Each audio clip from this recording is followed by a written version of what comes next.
Today, I am joined by Glenn Sturm, an internationally published author and speaker whose life was profoundly reshaped by a life-threatening cancer diagnosis. Facing one of the hardest battles imaginable, Glenn chose to turn adversity into growth, transforming his experience into a message of resilience, faith, and personal reinvention. His journey isn't just about surviving cancer, it's about redefining purpose and discovering strength in the face of uncertainty. So today, we'll talk about that journey, the lessons he's learned, and how hardship can become a catalyst for a more meaningful life. Hello, Glenn. Thank you for joining me today. Well, thank you for having me. Looking forward to our conversation. Yeah, I'm looking forward to our conversation. Before we get into your cancer journey, can you talk with us a little bit about who Glenn was before that? Like, I know you're an accomplished attorney, you were in the military. Let's learn a little bit more about you. Well, I guess it started with my dad was an Army officer, so I went to 12 schools from first grade through 12th. So we just moved all the time. And that kind of defined me. And I was graduating from high school towards the end of the Vietnam War, but they were still drafting people. I had a wonderful draft lottery number of 33, so I had a choice between being drafted as a private or taking an ROTC scholarship that would pay for everything. And so I took the latter. And as a result of that, I spent 4 years on active duty. I never really wanted to go in the Army, never would have thought about it, but for the draft, it was probably one of the best things that ever happened to me, though, because the Army became a large portion of my life.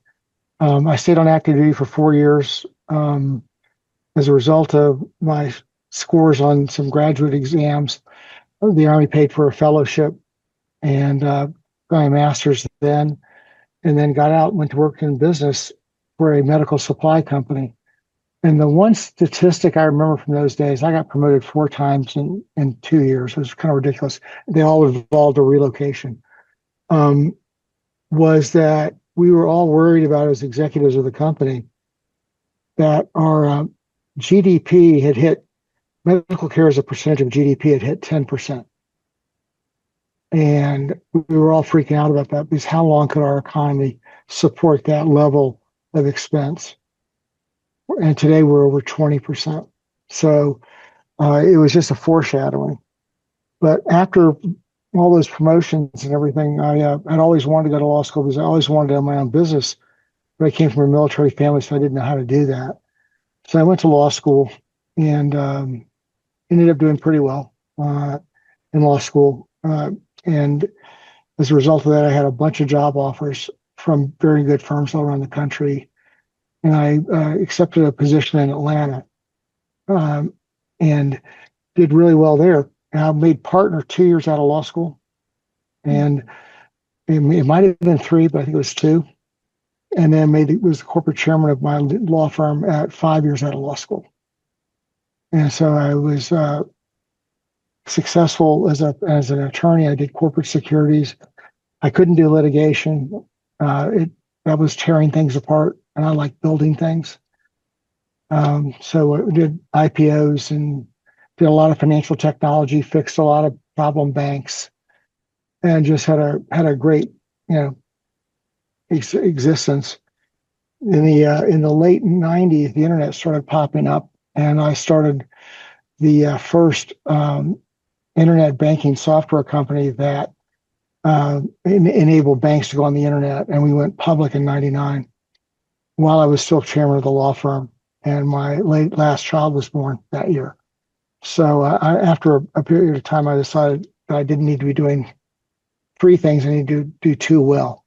So I resigned as the CEO of the company that I founded and went back to practicing law full time, being a dad.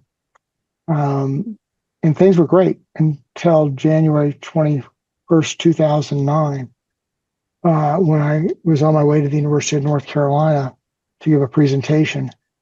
And my phone rang. And in those days, you didn't mind taking a phone call that you didn't recognize the number because spam wasn't really existing yet. And it was one of my doctors. I was a runner then. I did marathons and some triathlons. And this doc was a doc who, was part of the group who ran things together. And so she said, "Glenn, we got the results of your biopsy back." And it was January 21st, 2009. I'll never forget the day. And I said, what biopsies? Well, they'd done the biopsies in early December. And he said, well, they came back, they're positive for cancer, Glenn.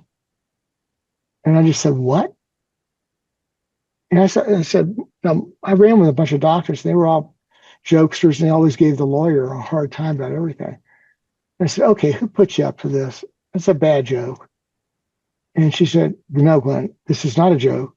You've got cancer, and I need to see you tomorrow or today if possible. And I said, well, not today. I'm at the airport. I'm at gate B13 getting ready to fly to North Carolina to give a speech. So that's how it started. And it was just kind of like a total earth-shaking event. And over the next 3 weeks, you don't remember a whole lot. I do remember one article I read that it's stayed with me ever since then. I wish I could find it again. But it talked about a person who had my cancer who had died, and he was thankful for the 6 months he had before he passed. And I was reading this, and I thought that was kind of strange. But he said, basically, I'm so lucky because unlike my friends who were in Vietnam and died in the war, or who've had a heart attack, or have died in a car wreck, I've had time to say goodbye, to make amends, and to do the right thing. And so when I went to Yale after those 3 weeks, and my doctor at Yale, Dr. Foss, confirmed I did have cancer. I said that day, and I wrote it in my first CaringBridge post, that no matter what happened, I wasn't going to let cancer define me. And I've tried to live that way since then. So after a year, first year I was on oral chemo. And towards the end of that year, I had to go on IV. And it was 3 days every 3 weeks. And there was no end in sight.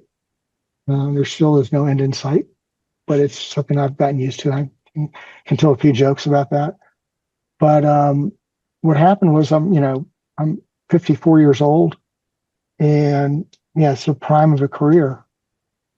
And I'm running the corporate side of a major law firm. And what happens? I can't say because all the insurance companies are worried about chemo brain, and I'm doing multi-billion-dollar deals, and I'm in charge. So if you're in charge, you can't miss something, because your job is to make sure nobody else has missed anything.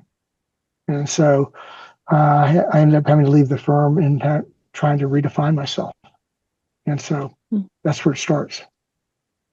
Wow. So there's so many people that are either the recipient of that conversation or with someone when they get that news, that awful C word that so many of us have been a part of. What does someone like that, when they're sitting in there, like, how do you even process that? Well, one of the things that you've got to do is, first of all, I'm a problem solver by my nature. That's the reason I did well as a lawyer. Our mission statement was we provided creative business solutions to complex problems and added value in the process. So to me, it became a problem I had to solve without knowing anything about it. Everybody reacts differently, but what I tried to do is I did the one definitional thing, and then I started doing things. What else can I do to make the world better? So one of my daily objectives is to put a smile on somebody's face every day. And then you can have real fun with that. Because if you see people, you can do that. But when the hard ones are when you're on a phone with a call center, like somebody with an airline or something, and they're obviously, like today, would be having a very bad day with all the cancellations and the flights, and you try to get them to laugh. You got to be very subtle about how you do it, but you got to work in there a smile, because you can't see them smile, but you can hear them smile. And you work at that. And the thing that's so beautiful about that is when you put a smile on their face, you put a smile on your face. And when you get that reputation, other people want to be around you. And that kind of segues into another thing. When somebody will ask you a question once you've got cancer, how are you feeling? Well, that's not a question. That's a greeting. Because you tell them how you're feeling, really. And honestly, they'll run for the hills. They'll never talk to you again. And sometimes that might not be a bad idea. But, there are all sorts of these little things. And the other phrase I love is we must all give up hope for a better yesterday. We can't change the fact that we got cancer, but we can change today and tomorrow. And those are the kind of things that I try to do. And I've got little cheat sheets that I sometimes have to pop up to remind myself if it's a bad day, what to do and, how to communicate properly. So here you're in your mid-50s and you get this diagnosis. Your career life has changed because you're not able to do that anymore. You're a father. Anytime you have a major transition in life, it can be hard to pivot, and especially when you're dealing with a severe diagnosis. So what steps at first did you take that, brought you to the point where you're writing a book and sharing with the world about your story? Well, that is, you don't know me, and that's probably the absolute perfect segue. Because right after that diagnosis came, I got a few other things. My dog died. My mentor, lifelong, professional mentor, died. My dad turned into a short-term terminal situation, and I got served with divorce papers. No, that's fine. My general practitioner said, Glenn, with all these things going on, you probably need to talk to a psychiatrist. And I'd never even thought about that. So I said, okay. He was pretty insistent on it. So I was okay. So I got to see her. And so Dr. Dorney, who's my psychiatrist, who I still see to this day, was so special. It's unbelievable. The side effects that I experienced initially were being tired. Now it's called cancer fatigue syndrome. And then, what do you do about it? Well, at the time, if you read the research on it, it said what you need to do is exercise a little bit more. Well, I was running marathons, so I don't know how much more I want to do that. And then get more sleep. And I said, I don't want to do more of that. I want to do things. So it got so bad when I went on IV, I was falling asleep in the middle of the day. And I got diagnosed with narcolepsy, which basically means, it's a sleep disorder. And so they put me on a medicine that eliminated that. Well, all my energy came back with that. And I've been on that medicine now I'm in my 18th year on it. And it just worked. So one of the things I learned was that, having, Dr. Dorney around was great. Well, the other thing I did was I went back to my practice as a lawyer. We always had teams. I just looked up and I saw my golden retriever over my right shoulder. And whenever I did a deal, I could have as many as 30 or 40 lawyers on the team. I mean, I have a tax lawyer, we'd have litigators sometimes analyzing things, but you always had a team. They always had roles. Well, immediately I had my oncologist and I had a psychiatrist. Well, the other thing I had was I started having occasional balance issues. So I got a physical therapist, and my oncologist was very helpful there. They got me approved for 4 or 5 days of physical therapy, one-on-one, that lasted for almost 10 years. And so that was the third member of my team. And then I got an acupuncturist and somebody else. And the team is a big deal. And we're just now learning about how important the teams are. But I approached it as a team situation. And then, I just shook my head. And so, we're getting that under control. We've gotten, my energy levels fixed. We've got my cognitive issues addressed somewhat. And, now I'm able to do things again. So, what else do we do? And so I started building the teams and things. And, today they're called, fully integrated, multidisciplinary cancer care teams. And with the research that's come out in the past 2 years, the mortality rate has dropped so dramatically for people who are treated that way versus silos.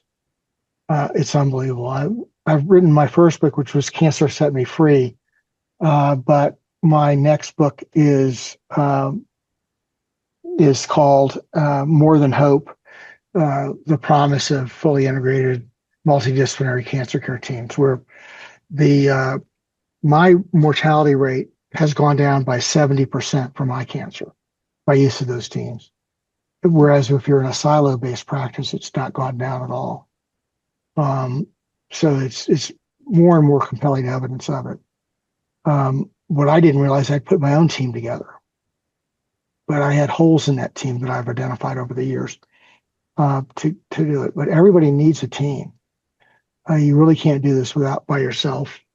And then the question is, who is your team and what members are there? Because your principal oncologist is going to be so busy that they don't have the time to be your head of your team. So who is it? Well, the fun thing about it is that in my case, it evolved. My physical therapist would, my cancer presents itself in the skin sometimes. Whenever she saw something on my back, she'd take pictures of it and send it to my oncologist. Whenever she saw a difference in my energy levels, she would send my oncologist a note. So what that taught me was how important that communication line was. Well, today, the multidisciplinary teams really don't work well unless there's a formal communication structure in place where the members of the team can communicate with each other. And how important is this change in cancer care? Well, if you look at it, in the lowest improvement areas, it's like 14 to 16% reduction in mortality rates. And in the highest areas, it's a 90% reduction in mortality rates. So I've taught corporate finance at the graduate school level. That's one of my other things, my arrows in my quiver. So I can do financial analysis. So I did a quick analysis by weighted average by the type of cancers and where the improvements were, and said, how much would a company increase its net worth if it got these results? And it's at least 800 or 900 billion, maybe $1 trillion in value that's created by putting these teams together. Now, there are people who are going to fight it because they're losing control of some aspects of it. There are insurance companies who don't like it because people like me live longer, and I'm on chemo every day still, and I'm in the hospital next week for my next round of IV. So they have to keep paying for that stuff. But there are all sorts of constituencies that are gonna complain about it. But NIH and everybody else that writes about it has said over and over again that it's so compelling, it's unbelievable. There's the Williams and Thompson study that analyzed 56,300 cancer patients and identified the reduction in mortality rates. The American Cancer annual statistics shows 5-year survival rate's gone up to just 70% now. And these are just staggering statistics. But the overwhelming thing is every single article I found has shown that the multidisciplinary approach reduces mortality risk dramatically, and that there's no change in the silo-based approach's reduction in mortality rates. They haven't changed. So the next question is why hasn't this been on TV? Why hasn't this been on the front page of every major newspaper in the country? And that's the reason I'm writing my next book that'll be out in April.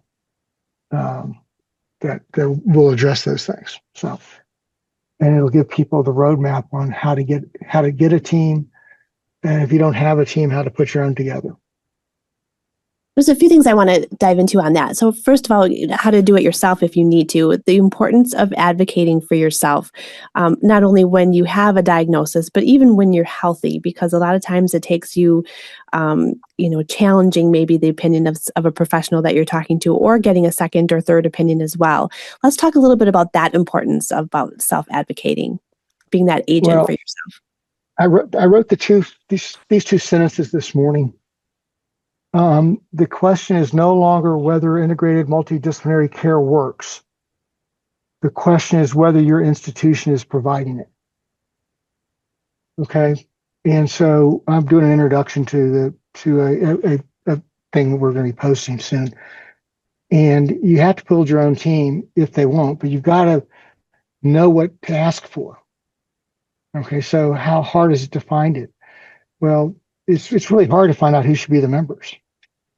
And I'll give you an example. I had liver failure, I think about year 6 or 7. My AST levels and ALT levels were doubling every 3 weeks. And so they made me see a liver doctor, liver oncologist, and she couldn't figure it out. And then she worked with some doctors at Oxford, and they couldn't figure it out. And finally, they put me on the liver transplant list.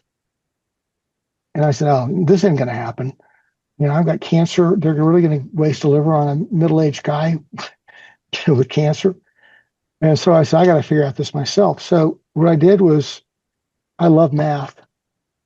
And so I looked at every variable for 2 years that I could identify: changes in dietary things, changes in workouts, changes in medicines, changes, in my chemo routines, everything. And then I ran correlation coefficients to see if I could determine what was causing the problem. Mm. And it came out to be with a delay factor I had to add in to find it, a correlation coefficient of 0.96, which is basically 96% correlation. So I go back to Yale and say, well, I figured it out. I know what's causing it. It's this medicine you gave me when you took me off of a leave. And they said, Glenn, correlation doesn't mean causation. And I was kind of taken aback by that. I said, well, we're going to figure it out anyway, because I'm not going to take that drug again when you prescribed me. Well, 3 weeks later, my AST and ALT levels had not changed. 6 weeks after that, they'd gone down. And 6 weeks after that meeting, 9 weeks after that meeting, they were back to normal. So I went back and said, do you think we've identified causation? And they said, yeah, Glenn, I think we probably have. And I said, well, I've got it better than that. I know the venture capital fund who funded that drug, and I've already talked to the CEO of it. And in the tens of thousands of people who were in their trials for this medicine, they had 3 people with cancer. All 3 of them were taking the same chemo agent that I had, and they had liver failure. So that caused a black box warning label, one of several that I've had, because I've had to advocate for myself. Because if you don't figure it out, you can't assume other people are going to figure it out. Now, I've made a list of all the members of it that I think should be in a fully integrated team. But I added one, which was a neurologist, and not for the cancer issues, but every neurologist I've ever met understands what correlation coefficient is and can compute them. And so they're wizards at identifying these kind of problems and the sources. And so, you have, if you don't have a team, if your hospital doesn't have a team, and we have one oncologist in my hometown. Okay. And, she is so busy, like a one-armed paper hanger. So, I mean, you just can't get it done.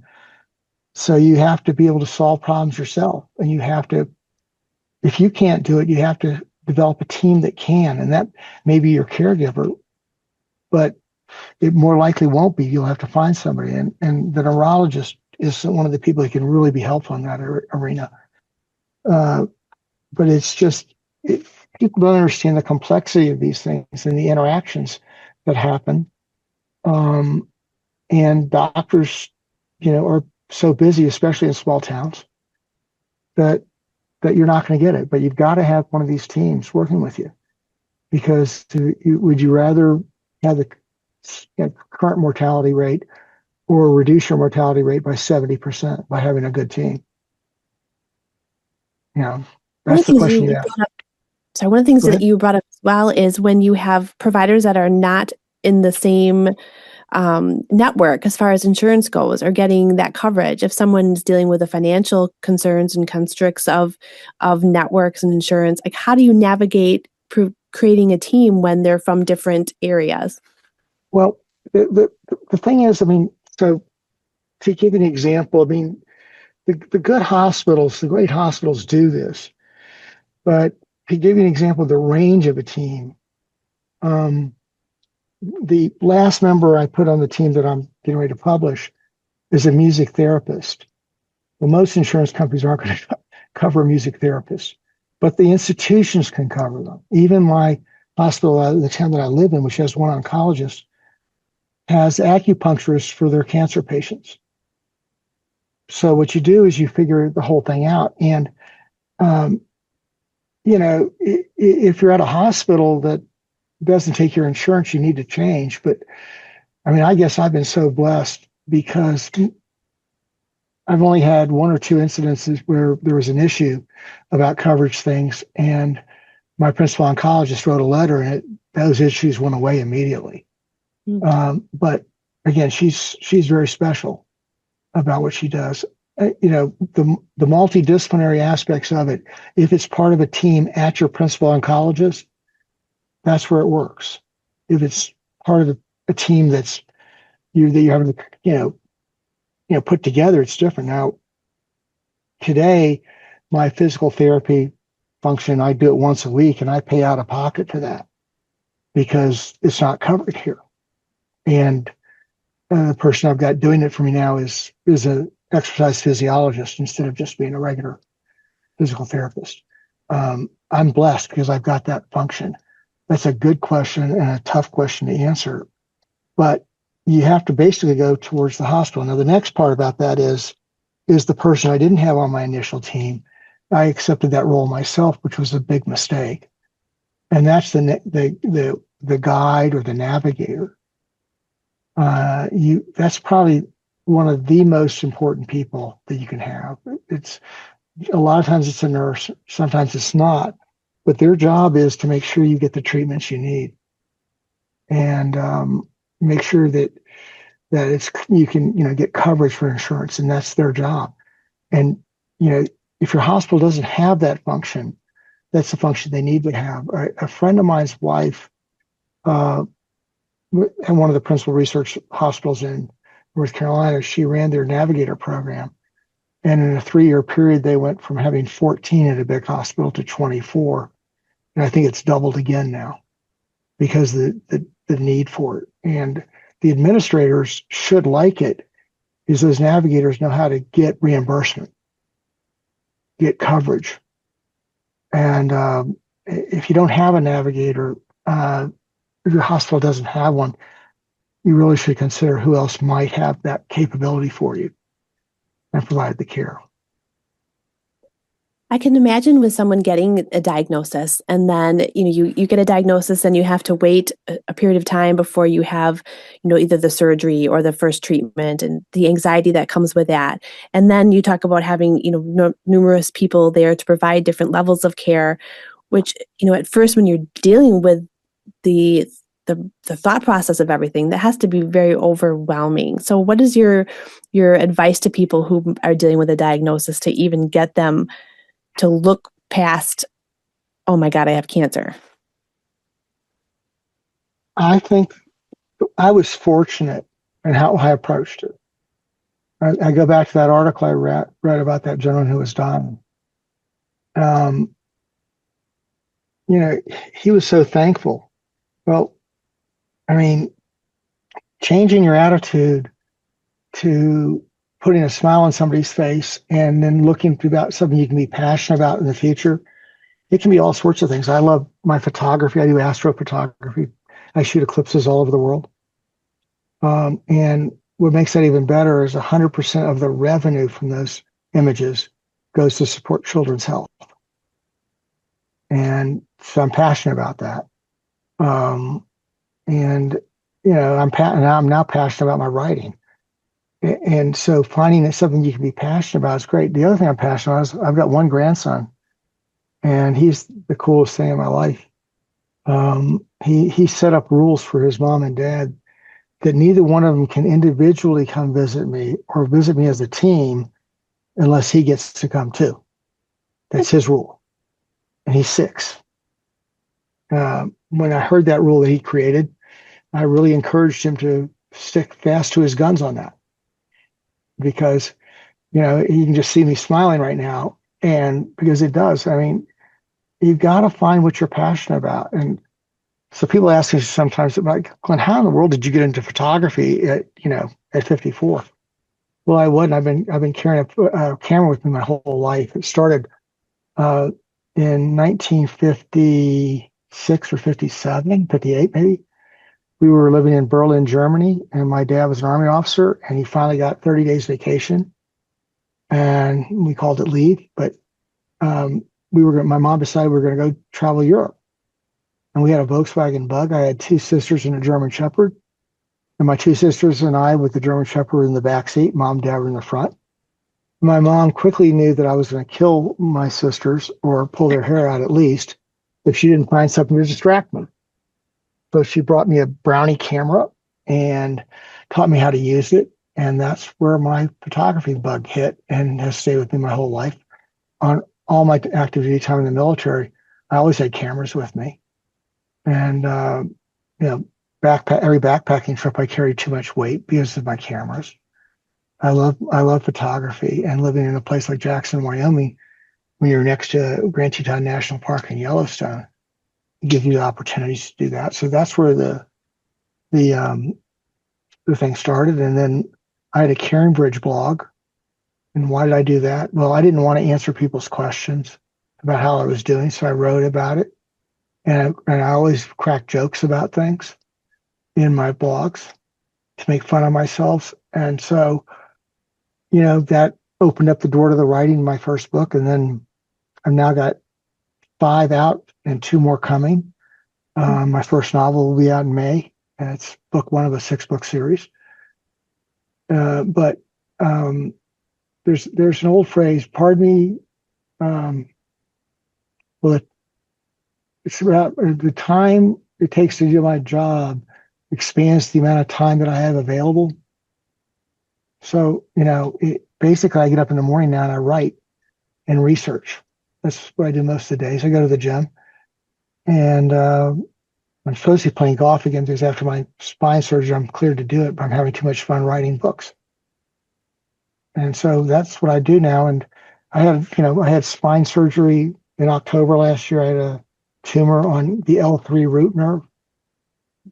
And so when you have something like that, that's pretty serious. So you research and you find out who the best doctor in the world is, and then you get in to see them. And they do the surgery. You have to wait some time to get them, but you wait and get it taken care of. And that's what you do because they all get paid the same thing. So why not get the best?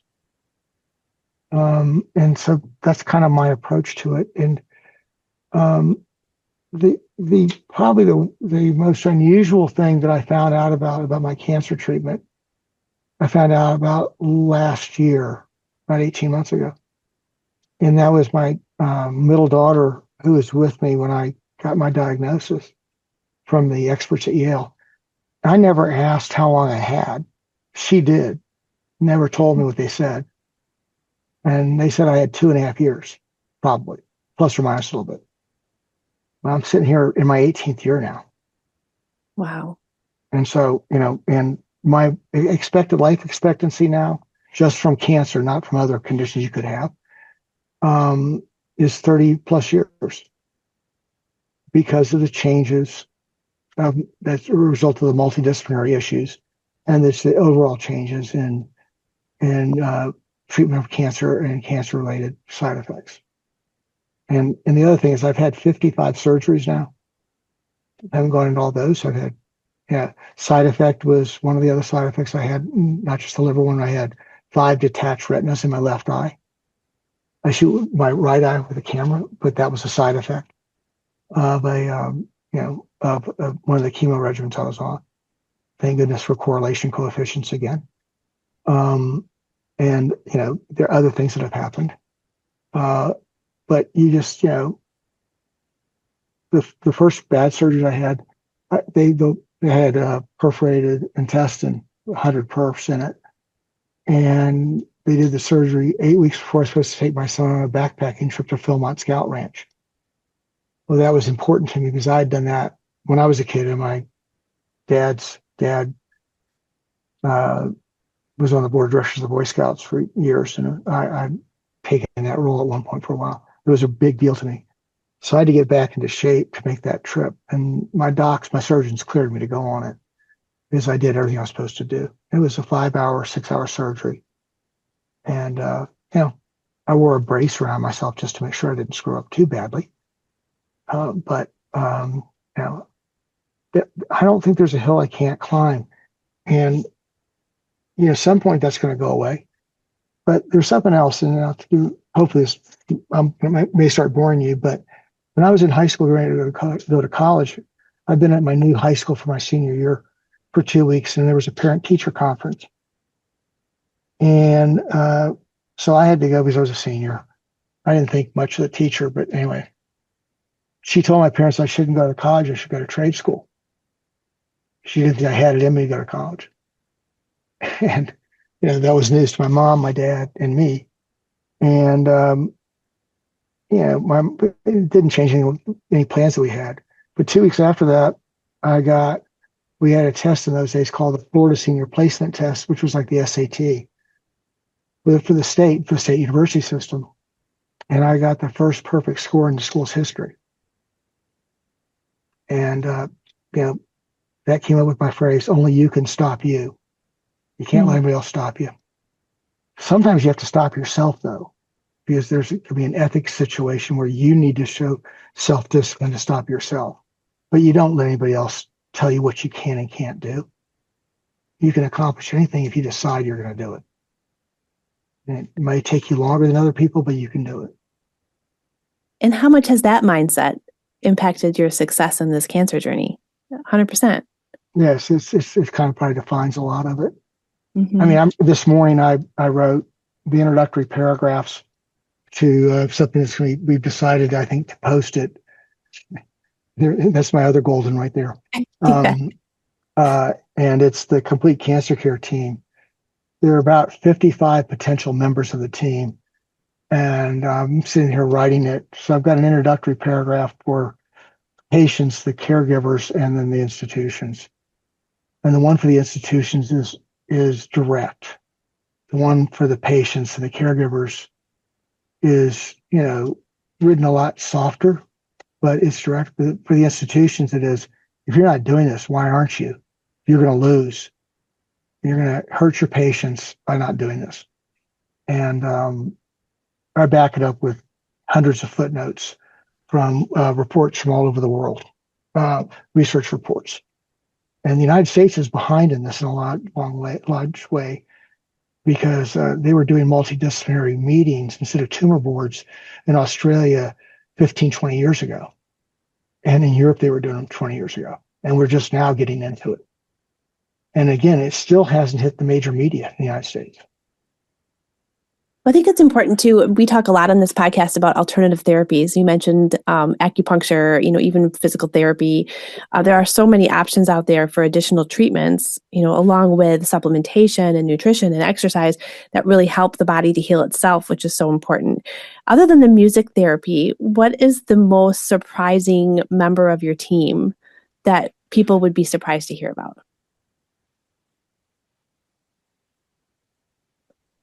I mean, I get asked a lot of questions, and nobody's ever asked me that. So let me think for a second. I mean,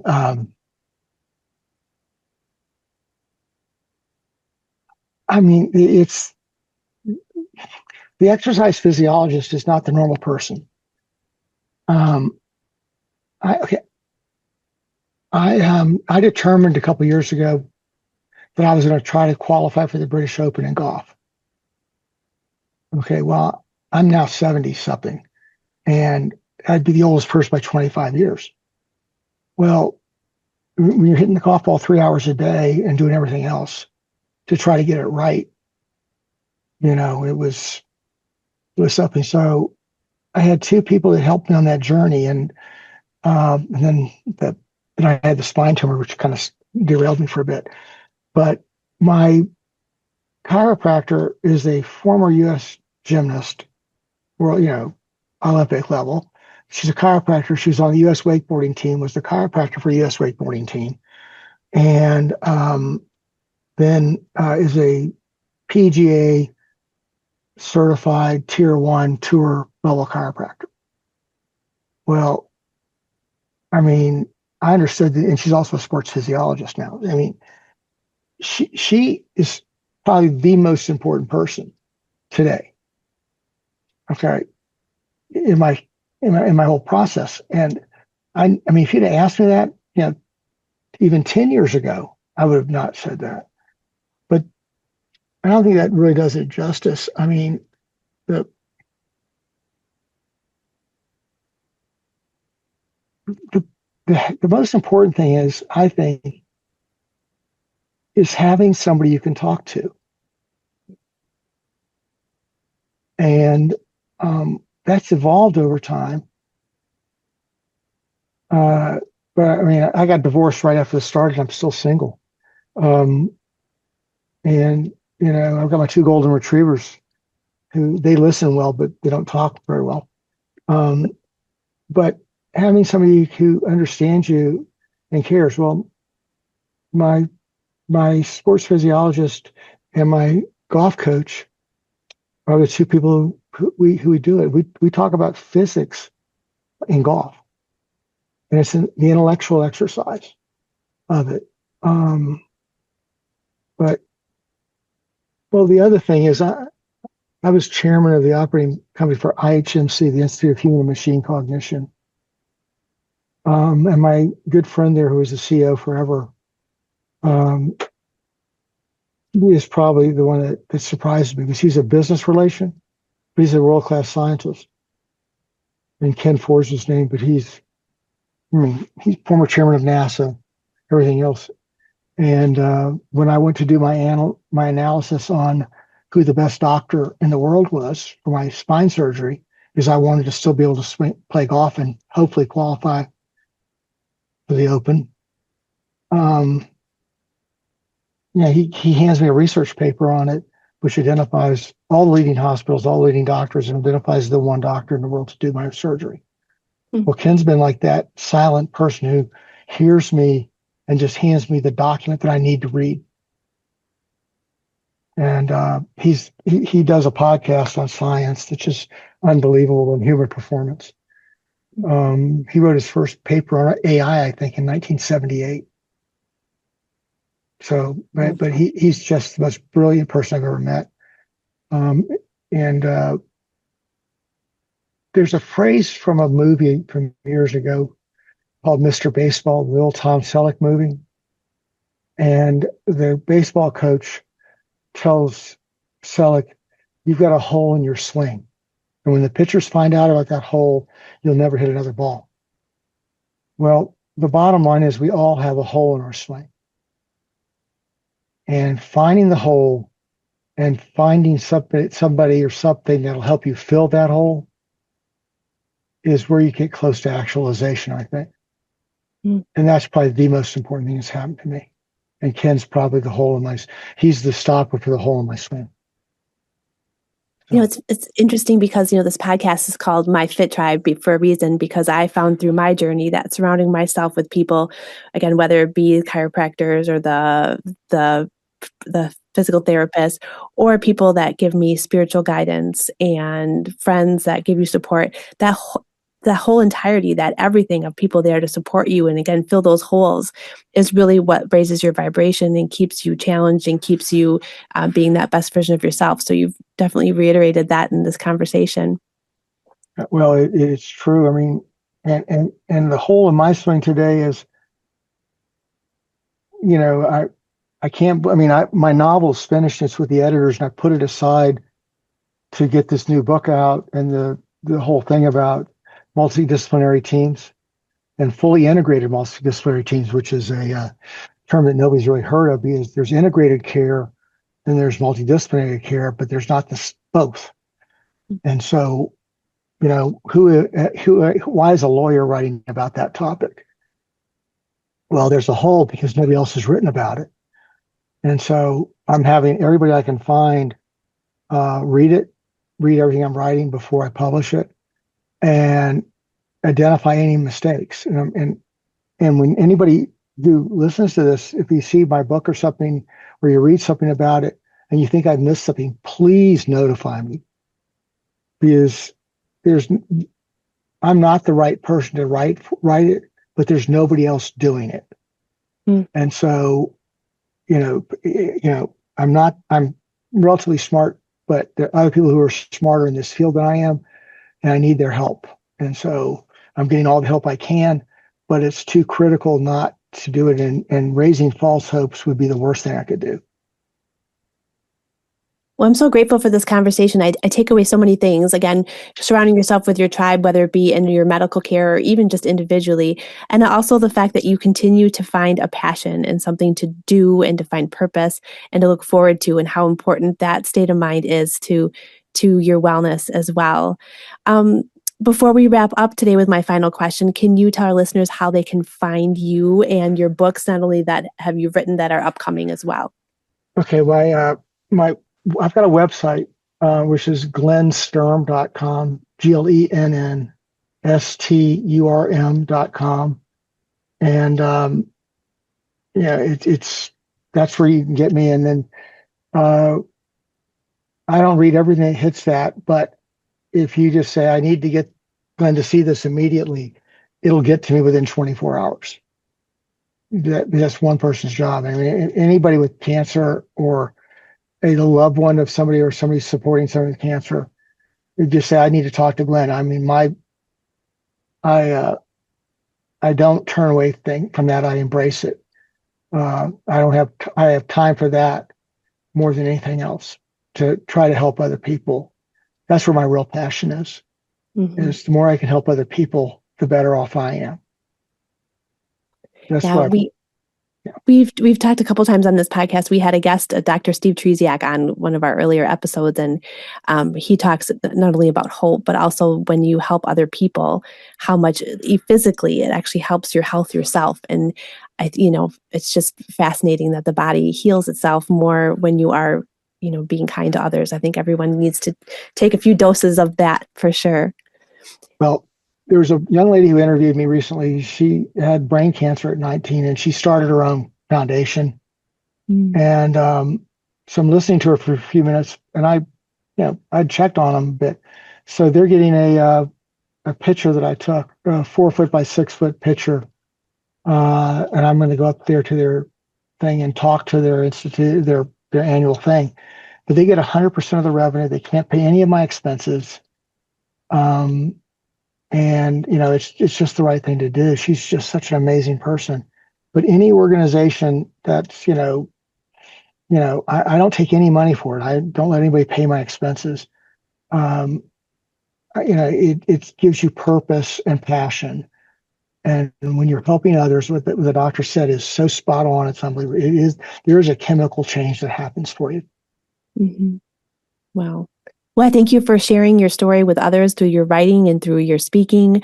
And I'm looking forward to continuing to follow your journey. I'm going to wrap up this podcast by asking the question I ask all my guests. It's a two-part question. So if you, Glenn, today could have a conversation with Glenn of the past, maybe the Glenn who's standing at gate B13 after you get that diagnosis, what would you tell your past self? I wish I had asked my question this a lot earlier. How do children spell love? LOVE? Nope. TIME. Mm. And if I'd learned that younger, I would have spent more time with my two older daughters and my son. And that it's not about quality time, it's about quantity time. And I wish I'd learned that earlier. I learned that on an airplane from a gentleman who sat next to me. Mm. And I wish I could attribute it to that person, because it was one of the most foundational changes in my life. Um, as I said in one of my writings, I said, what I found out was that cancer wasn't the problem, I was. And I hadn't learned a lot of things. So time. It's one of the easiest things to teach people about children is all they want is your time. Yeah. And it's so important. And it goes so fast. Yes, it does. Yeah. And so now if you, Glenn, today could talk to you of the future, What would you ask your future self, and what do you think he would say back to you? Are you spending enough time with Sam, my grandson? Okay, I'll tell you the neatest thing that he said the other day. We're in the process of buying a farm together in Oregon, and my house will be 100 yards from theirs. Mm. And Sam said his dog's name's Sonny. It's a Saint Bernard Doodle. It's the biggest thing I've ever seen in my life. And so Sam loves him. And Sam's 6, and he's very smart, very precocious in some ways, but just very smart. And he said to his mom, does that mean that when you and Dad are asleep on Saturday mornings, that I can get up with Sonny, and which is his dog, and go over to Grandpa's house and play with his 2 golden retrievers, and he can cook breakfast? And my daughter said, yes. He says he grabbed 2 fists together and said, yes. How do you, I mean, that's what I want to make sure I don't miss. And I'm not going to. I think everybody should take the time to enjoy those special moments with those we love. Yep, absolutely. Yep. Excellent. Well, thank you again for the conversation today. I appreciate you. I appreciate you too. Thanks for what you're doing.